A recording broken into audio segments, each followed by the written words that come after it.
Welcome back. Tensions and even the possibility of war cast a shadow over Northeast Asia this year. That's because North Korea's missile and nuclear weapons tests stretch the resolve of the United States and its allies. Despite sanctions and appeals to China to exert its influence, Pyongyang remained defiant. North Korea loomed large in 2017.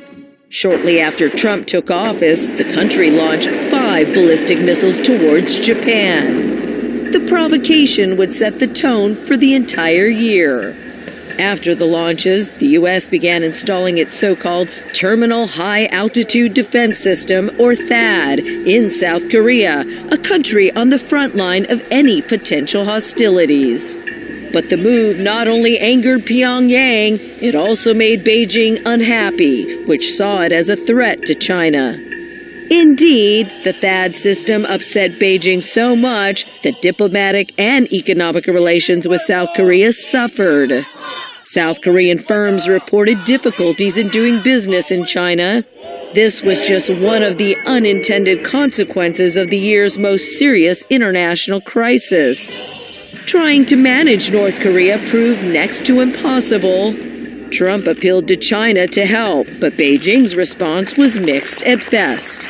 The situation wasn't helped by fiery rhetoric from both Pyongyang and U.S. President Donald Trump.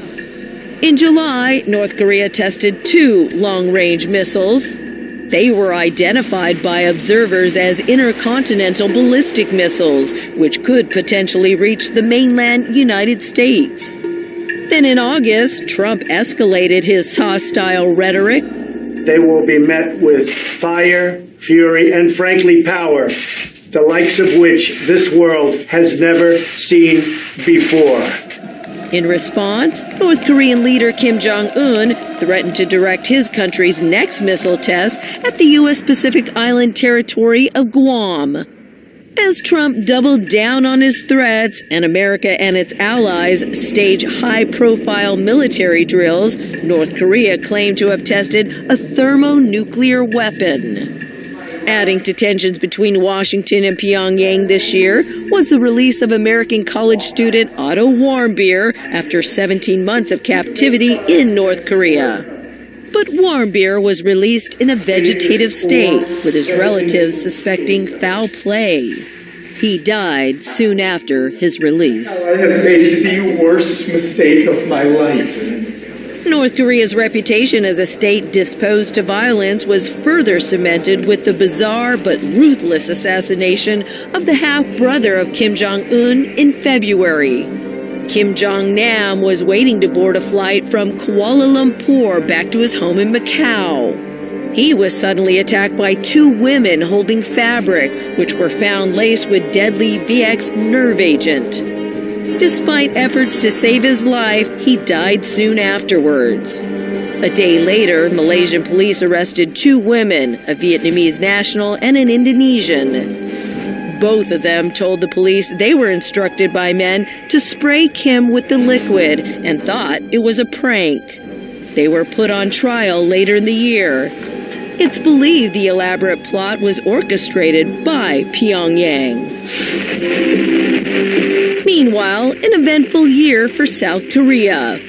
Aside from threats of war with its neighbor in the north, South Korea faced its most serious political crisis in decades. A series of mass demonstrations over many weeks had been putting pressure on President Park Geun-hye to quit because of damaging corruption allegations. In March, Park was removed from the presidency. The Constitutional Court upheld the National Assembly's impeachment bill over the influence peddling scandal embroiling Park and her longtime confidant and friend Choi Soon-sil. Park was taken into custody and stood trial for multiple charges, including bribery and abuse of power. The scandal also snared Park's friend Choi, who stood trial in a case related to the ousted president. But others were implicated too. South Korean prosecutors sought a 12-year jail term for Samsung Electronics Vice Chairman Lee Jae-yong. He allegedly bribed Park for government support to help him cement control of Samsung. The heir to the Samsung empire had been in detention since February and went on trial for charges ranging from embezzlement to perjury. The ouster of Park led to fresh presidential elections. Liberal candidate Moon Jae-in was elected in May. He promised clean government, free of the scandals of the past, and one that would be accountable to the people. North Korea cast a shadow over Japan and in some ways had an influence on its politics. Boosted by a surge in the polls, Japanese Prime Minister Shinzo Abe called a snap election for the end of October. He cited the threat from Pyongyang as one of the main reasons. Abe's LDP-led coalition easily kept its two-thirds supermajority in the lower house. Many expect Japan's longest-serving prime minister of the post-war era to use the election win as a mandate to revamp the constitution, giving Japan's military a more active role. October was a significant month for China as it held its 5-yearly Communist Party Congress. President Xi Jinping elevated 5 new officials to the party's powerful Politburo Standing Committee. Only Xi and Premier Li Keqiang were the remaining old hands from the previous Standing Committee. Many have speculated that the president is intending to serve more than 10 years as head of the party and state. The 19th Party Congress was also significant for elevating Xi's status along past leaders Mao Zedong and Deng Xiaoping. But the darker side of China's politics could not be ignored. On July 13th, one of China's most prominent dissidents, Liu Xiaobo, died after a battle with liver cancer. Friends and supporters of Liu had begged Beijing to release him on compassionate grounds so he could seek treatment overseas. But it was not to be for the Nobel Peace Prize winner. In 2008, Liu helped write the Charter 08, a petition advocating sweeping political reforms that would end one-party rule on the mainland. For that, he was slapped with 11 years in jail for subversion of state power. Liu's death was just a memory when Donald Trump arrived in Beijing for his state visit in November. Trump was given the red carpet treatment. Despite the lavish welcome and the $250 billion or so worth of trade deals, he came away empty-handed on any real commitment to stop North Korea or reduce the trade deficit. China's growing assertiveness overseas has seen it at loggerheads with its neighbors, most notably in the South China Sea. This year, it was the turn of India to face off with China. The trouble started in June when India sent troops to stop China building a road in the Daklam region. It's an area in the Himalayas close to the borders of China, India, and Bhutan. But China said India had no role to play in the area and insisted it withdraw unilaterally.